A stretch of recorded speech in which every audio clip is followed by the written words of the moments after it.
Hello, grade 2. Good morning and welcome to our music and arts review. But let us go first with our music review. Okay, we have here sound. And sound comes from many things. We can hear sound coming from people, from the nature, animals, and things. Okay, and there are two kinds of sound. We have the pleasant and unpleasant sound. The pleasant sound are the sounds that make you feel good and happy, while the pleasant sound are sounds that make you cringe or shrink back. Some of them make you feel scared and uneasy, and these sounds are very loud. Also, unpleasant sound are also called noise. Okay, remember that one. And we have here, if we have sound, then we have also silence. Silence means pause or a moment of rest. Like when you're praying, it's quiet. When you're in the library, it's quiet. Okay po? So we have here the symbols of sound and silence. Okay? So this is the symbol for sound, remember, and the symbol for silence. And rhythm. What is rhythm? A rhythm refers to the repeated movement of sound and silence in music. So as you can see in our picture, we have here the sound, sound, sound, silence, sound, sound. Okay po? So it is rhythm. Repeated movement of sound and silence. Okay, now let's go to our beat. What is beat? Okay, a beat in music shows a unit of time or accent by a stroke of the hand or foot or stick. And we have what we call steady beat. It is a regular pace called steady beat. Steady beat is the basic and regular movement of sound. The symbol for steady beat is this one, as you can see, the one liner. It represents steady beat, and you are going to say ta. Very good. Ta for each beat. So we have here, let's practice. Ready, go. Ta, ta, ta, ta, ta. Ta, ta, ta, ta, ta. Okay, so this one is a steady beat. And we have measurements. Steady beats can be grouped into measures. We have by twos, by threes, and by fours. So remember this one. Okay po? Steady beats can be grouped into by twos, by threes, and by fours to form rhythmic pattern. Remember this? Okay. Now, so we have here by twos, by threes, and by fours. So let's do the by twos. Ta-ta, ta-ta, ta-ta. Now, let's go to by threes. Ready? Go. Ta-ta-ta, ta-ta-ta, ta-ta-ta. Now, let's go to by fours. Ready? Go. Ta-ta-ta-ta, ta-ta-ta-ta, ta-ta-ta-ta. Okay, we're done with our steady beat. Now, let's go to our silent beat. Shh. Okay, silent beat is a period of silence. Okay, in a song or piece. The silent beat or pause is called rest. It is called what? Very good. It is called rest.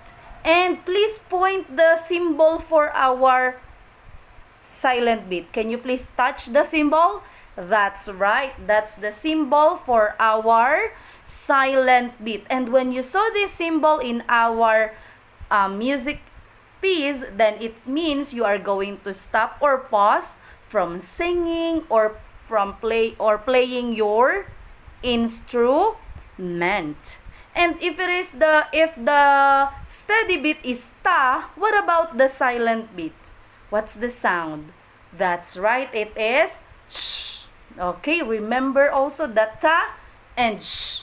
Okay, next, silent beat has no sound. You do not clap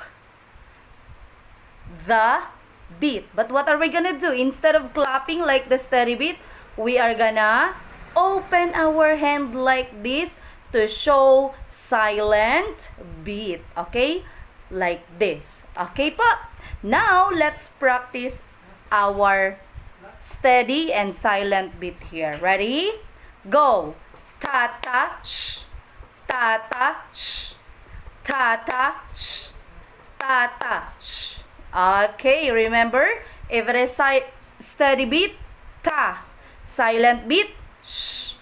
Okay, open your hands. Okay, now let's go to the one sound rhythm. Okay, so this is the one line. Okay, it's like the bat, cat, leaf, rose. Okay, it's only one, right?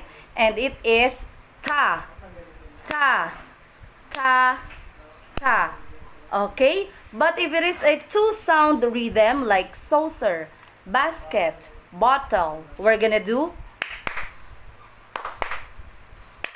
Okay, and this is called TT, TT, TT. Okay, it's the half.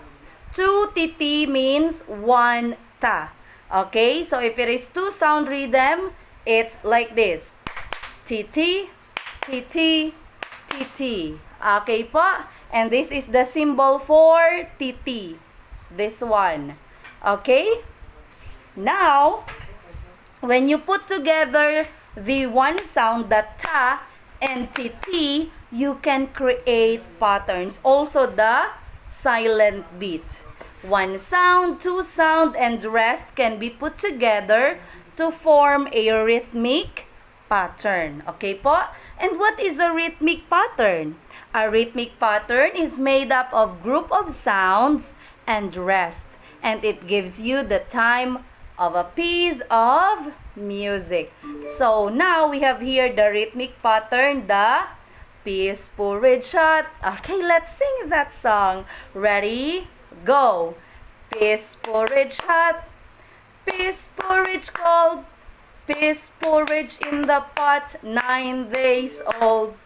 Some like it hot, some like it cold, some like it in the pot, 9 days old. Okay, very good. So this one is a rhythmic pattern. The made up of steady beat, ta, TT, and sh. Okay po? So now we're done with our music. And in our music, there's a pattern, and then may ta, TT, TT, and then you will identify if it is the same. Okay? Yung dalawa. If the words and the symbols are the same. Okay? And then also multiple choice. Now let's go to our arts. Okay? The first lesson in your arts is about portrait drawing. So what is a portrait drawing? A portrait drawing of a person's face which uses different lines and shapes. Okay? So a portrait drawing uses different lines and shapes. Also, a portrait drawing is an art of showing a picture of person or a group of person. One person or many. Okay po? It is a painting. A portrait drawing is a painting. It can be a painting, a photograph, a sculpture, or other artistic representation of person. So, also, in portrait drawing, it emphasizes the facial features of a person as well as the movement or gesture. Okay po? Now, we have here Damian Domingo. So who is Damian Domingo? Damian Domingo is the first well-known as Filipino master of portrait. Okay, so he is the first Filipino master of portrait. Also, Damian Domingo is one of the Filipino artists who created portrait and drawings or paintings. And most of his portraits were those of beautiful girls. Yeah, his portraits are beautiful girls and other well-known personalities. So this is Damian Domingo. So remember his name. First Filipino master of portrait. Now let's go to our color. So what is color? Remember the meaning? And because this one is a multiple choice, okay pa? Color is the most exciting and interesting element of design. It enhances the aesthetic appearance of your composition. So when you see the exciting and interesting element of design, so your answer is color. Again, color is the most exciting and interesting element of design. Okay, so remember this one. Now we have primary colors, secondary colors, and tertiary colors. Very good. So what are the primary colors? We have red, yellow, and blue. Okay, remember our primary colors are red, yellow, and blue. While the secondary colors is the mixture of primary colors. If we mix the blue and the red, then we have the purple. Okay? If we mix the red and yellow, then the result is orange. If we mix the yellow and blue, then the result is green. So they are the secondary colors, the mixture of primary colors. Okay po, remember when we add blue and red, what is the color? That's right, it is purple. What about red and yellow? What is the result? That's right, it is orange. What about blue and yellow? Correct, it is green. So our secondary colors are violet or purple, orange, and green. Now let's go to our tertiary colors. Our tertiary colors are the red-orange, yellow-orange, blue-violet, red-violet, yellow-green, and blue-green. So how do we get the tertiary colors? Okay, the tertiary colors are formed when we mix one primary and one secondary. Right? The yellow is a primary and orange is a secondary color. When we mix it, we have now yellow-orange. And yellow-orange is under tertiary colors. Okay, remember, tertiary colors is the mixture of one primary and one secondary. If we combine it, then the answer is tertiary colors. Okay, now let's go to our contrast. Okay, remember also the meaning of contrast. Contrast is use of contrast in color combination will give beautiful result to the composition. Contrast is a principle of art. It refers to the arrangement of opposite elements in a piece so as to create visual interest, excitement, and drama. So remember the meaning of contrast, also the meaning of still life. What is a still life? Girls, can you please read? Ready? Go!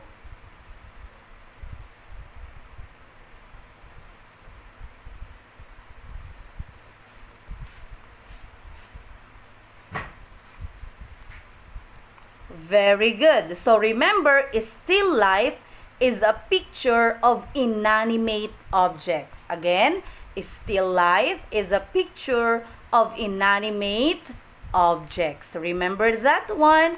Now let's go to overlapping. This time, the boys are going to read. Boys, please read the meaning of overlapping. Ready? Go!